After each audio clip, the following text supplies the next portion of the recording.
La lucidité ne vient pas avec des applaudissements.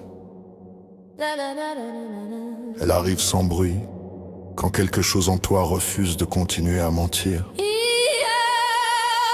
Elle ne te rend pas meilleur, elle te rend incapable de faire semblant. Tu commences par voir, puis tu comprends. Et là, il est déjà trop tard pour revenir en arrière.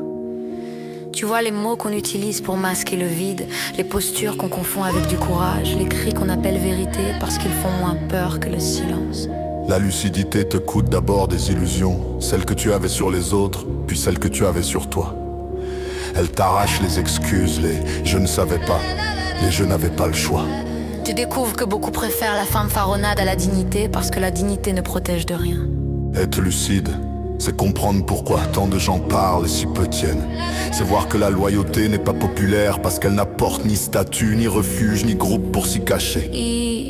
La lucidité te sépare, pas par mépris.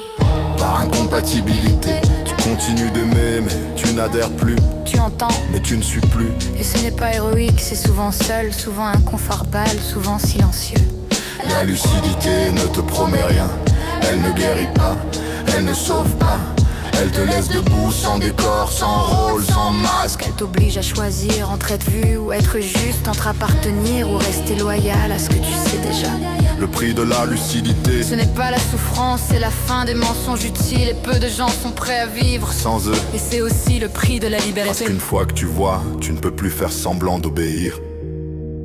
Et peu de gens sont prêts à être libres.